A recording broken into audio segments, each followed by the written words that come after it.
Em 2008, o mundo quase parou. Não houve explosões. Não houve guerra. Houve silêncio. Um silêncio nas bolsas de valores, nos escritórios de bancos, nas casas de milhões de famílias que começaram a perceber que algo estava errado.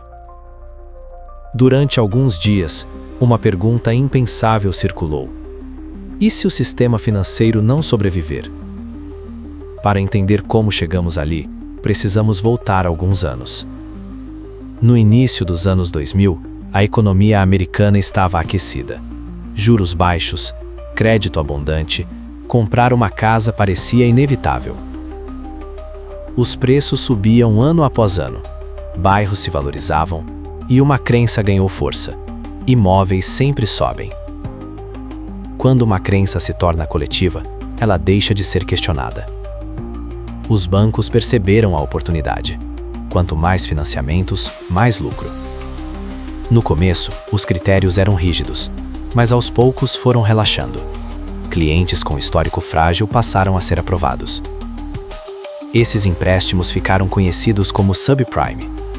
Na prática, eram financiamentos para quem tinha maior risco de não pagar. O argumento parecia lógico. Se o cliente não pagar, o banco retoma o imóvel.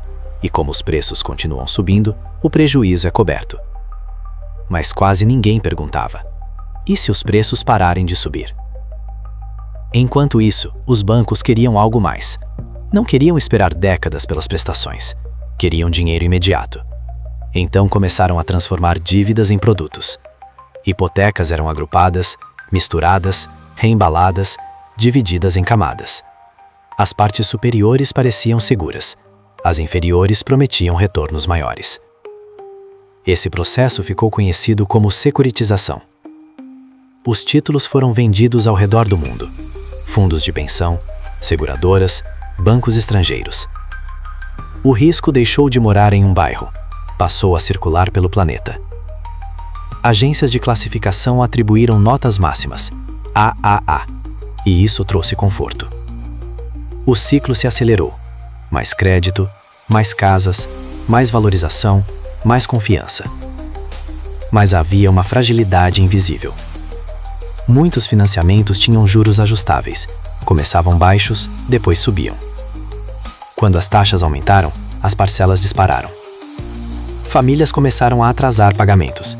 Casas foram retomadas, imóveis vazios se multiplicaram. E quando há casas demais à venda, os preços caem. Foi o que aconteceu. Os valores começaram a recuar, e de repente, o que parecia sólido começou a rachar. Os títulos lastreados nessas hipotecas perderam valor. Investidores perceberam algo desconfortável. Eles não entendiam completamente o que haviam comprado. A engenharia financeira que prometia diluir risco havia espalhado incerteza. Bancos começaram a desconfiar uns dos outros. O crédito travou. Empresas ficaram sem financiamento. Empregos desapareceram. Em setembro de 2008, o impensável aconteceu. Lehman Brothers declarou falência. Quando a notícia saiu, algo mudou. Não era mais um problema localizado, era o coração do sistema falhando. As bolsas despencaram, investidores venderam em pânico, fundos congelaram saques, famílias receberam cartas de execução. A crise deixou de ser financeira, ela se tornou humana. O mundo percebeu o quanto estava interligado. O que começou no mercado imobiliário americano atingiu instituições em todos os continentes. Governos enfrentaram uma decisão difícil: permitir uma sequência de quebras ou intervir. Optaram por agir. Trilhões foram injetados na economia, instituições foram resgatadas, juros foram reduzidos.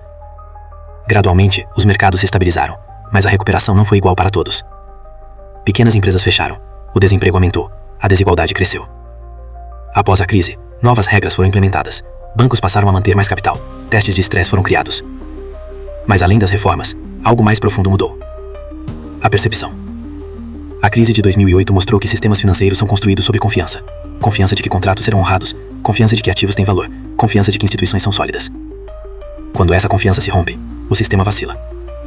Dinheiro não é apenas papel, é um acordo social, uma crença compartilhada. E talvez a maior lição de 2008 seja esta: quando todos acreditam que está tudo seguro, é exatamente quando o risco pode estar mais escondido. Os ciclos continuarão, a euforia voltará, novas promessas surgirão. A pergunta é: estaremos atentos da próxima vez? Se você quer entender como o sistema realmente funciona, este é só o começo. Inscreva-se para acompanhar os próximos capítulos, porque a próxima crise nunca parece uma crise no começo.